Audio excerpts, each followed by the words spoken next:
You know that we knock 'em down. Yeah, we know we knock 'em down. You know we knock 'em down.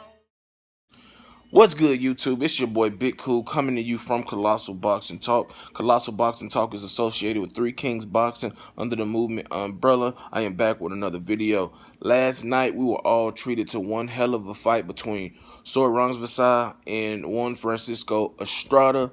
They fought in the main event on HBO Superfly Card 2 for the WBC Flyweight Championship. Rungvisai won a close majority decision over Estrada in a fight that could have went either way. 115, 113, 114, 114, and 117, 111. The 117, 111 card was too wide for me. There's no way you can say that Estrada only won 3 rounds in that fight. The most you could probably argue maybe 116, 112, but I scored it 115, 113 in favor of Estrada. I liked his ability to fight off the back foot, his ability to counter Rungvisai, as well as mix it up in the pocket later on in the fight. But Rungvisai showed underrated IQ, the pressure, the power, the underrated boxing ability.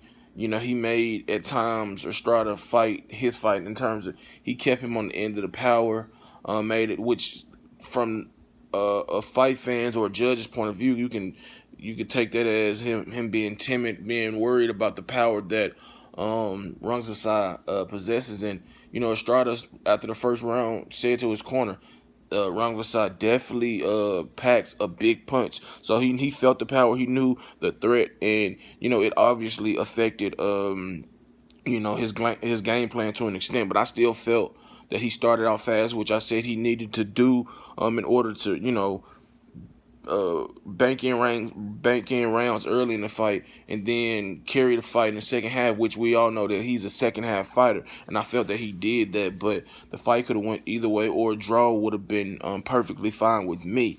But now apparently a rematch is being eyed for the fall as part of the Superfly 3 card, and this is a series HBO has seemingly struck gold with.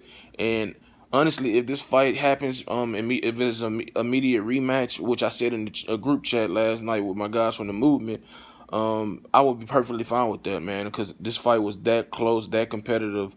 It was a very, very, very good fight. It lived up to the hype, and we were treated to a quality match between quality guys, arguably, you know, top 10, top 15 pound for pound fighters in the world. But this is what Tom Loeffler had to say. I thought this performance warranted a rematch. If there's a way we could make a rematch for the fall, it would be tremendous to bring it back to the form. He apparently has already spoken to HBO, who are very receptive to that idea. And this is what he said. I've already talked to HBO. They are interested in something in the fall. This fight will headline Superfly 3. There you have it. And like I said, this is good news if it indeed happens. But if it doesn't happen, no worries. We had McWilliams Arroyo shock Carlos Cuadras on the undercard with a 10-round majority decision in a WBC sanctioned fight as the final eliminator. So that means Williams Arroyo would be the mandatory to Sor Rungvisai's WBC flyweight belt, and that would be another quality fight. You know, Arroyo was very impressive, especially for a guy coming off of a 2-year layoff, man. He was out of the ring for 30 months. He couldn't get fights, or, you know, and he said he'd been ready, and, you know, he proved it. You know, he was able to take the fight to, you know, Carlos Cuadras, who's had a gauntlet of fighters, of tough fights, man. I mean, Roman Gonzalez and Carmona, and then, you know, Estrada, and now, you know, Arroyo McWilliams. I mean, McWilliams Arroyo, that is a tough string of fights.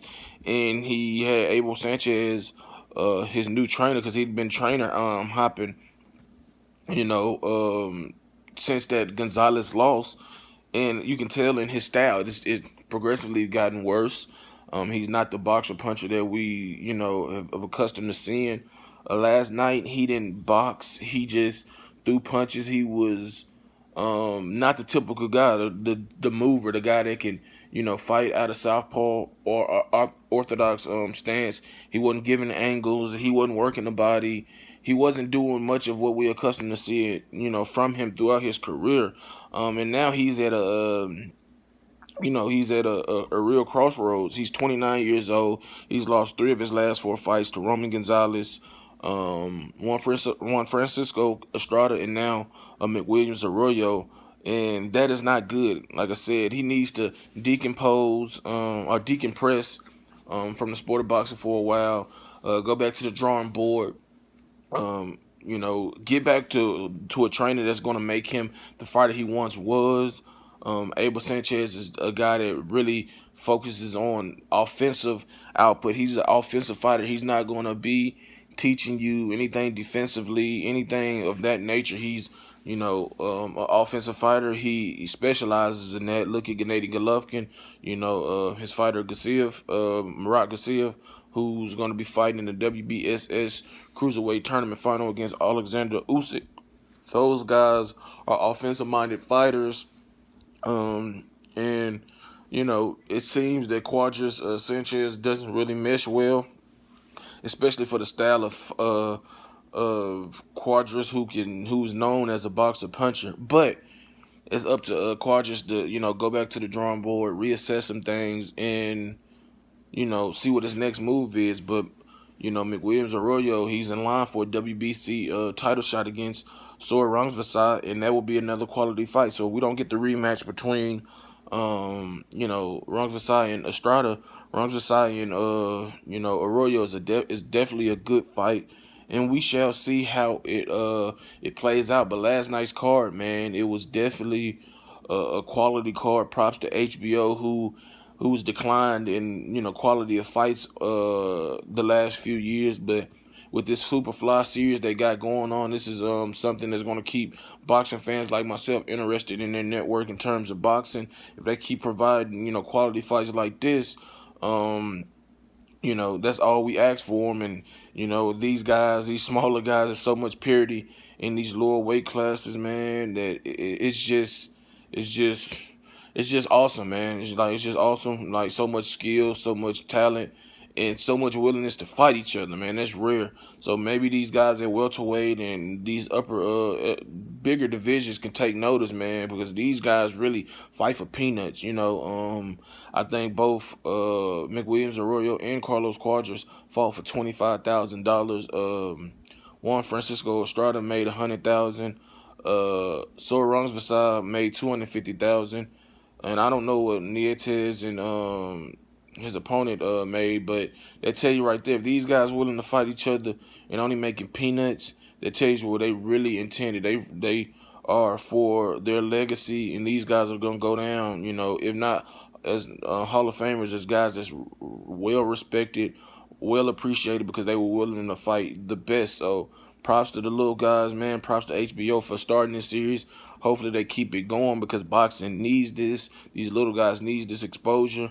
And hopefully this is a wake-up call for the guys at 147, 154, 160, 168 and up to, put the ego to the side and make these fights with the best happen. That's what us boxing fans want.